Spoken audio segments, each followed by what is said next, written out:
In this video, we'll be looking at date and time functions in Excel. First one up we have is year, which extracts the year from a date, month, which brings in the month from a date, and day, which brings in the day from a date. After that, we have our time functions, and we have hour, which extracts the hour from a time value, minute, which brings in the minute from a time value, and second, which brings in the second from a time value.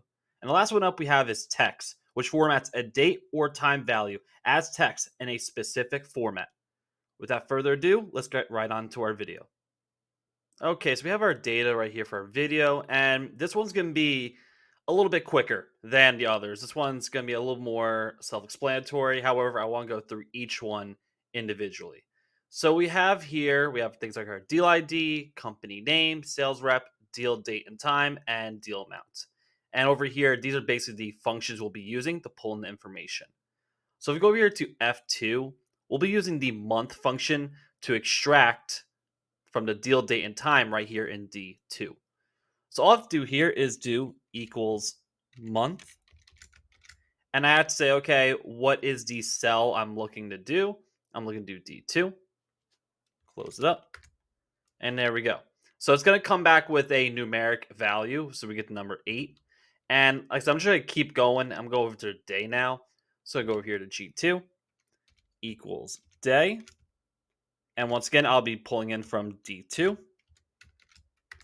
We get 15. There we go. And let's do year to finish it off. D2. And good. So like I said, it's pretty straightforward. But what's really good about this is, let's say you're doing reports on, okay, which month had the highest sales or which year had different sales or whatnot. Using these could be very, very helpful, especially when you're working with dates that are kind of formatted with time. So this comes in very helpful very often, at least let's say in my job. Okay, so next up we have hour, minute, and second. And just like with the others, with month, day, and year, it's pretty much the same thing. It's going into I2, doing equals hour. And like I said, we are going to be extracting from the deal date and time column right here. So like I said, ideally in this cell, we should be getting the first part, which is the hour. So D2. And you'll see right away, you'll see number 14. So we're thinking, okay, we see right here it's 2:30 p.m., but it says 14. Remember, it comes in a 24-hour format. So it's 14. So let's say then it's 4 p.m. It'll be 16. So that's just how the format is with the hour. So I move over now to J2. Do the same thing for now for minute. I'll do minute. D2. And we get 32. That's correct. And second, now that's be interesting because we don't see a second in here on the view, but we're going to see in a second if there actually is any seconds within the data. So it equals second, D2. And okay, we get 45. Now, one we could check too manually if you click on it. You'll see right here it does say 45 seconds. So, okay, like if you want to check it one date or whatnot, go in there. However, doing this is so much easier, especially if you're working with thousands of rows of data. And you want to do a quick extraction. This is by far the way to go. Now, the last thing we have here is month and weekday, but we're using the text function. And the text function is one I use very, very often because of how flexible it really can be. So right here into L2, I'm going to start off with equals text.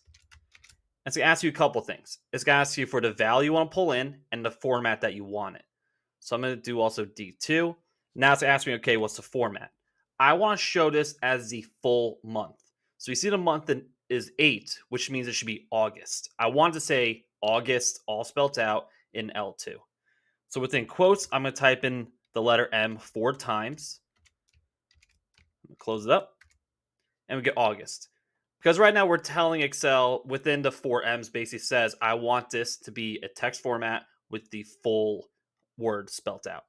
Now say I went into here and I made it only 3. It gets abbreviated by 3 letters. Let's say I did it by 2. Then we get the leading 0. If I just did 1, we just get the number 8. So that's very important to understand what each of that means. And M being month, pretty self-explanatory. But we get August spelled out right there.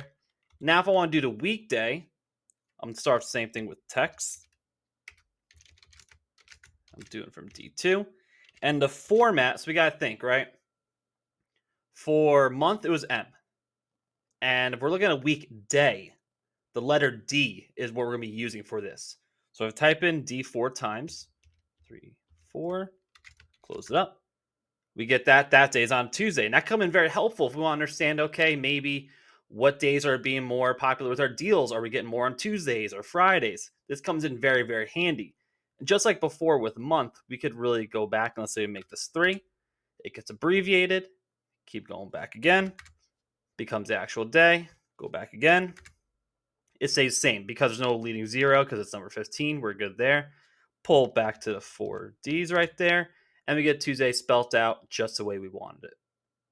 Okay, so last thing I want to do is I just want to apply this to the rest of the cells. So I'm going to go here to F2, go all the way across, double click, and there we go. We're all good.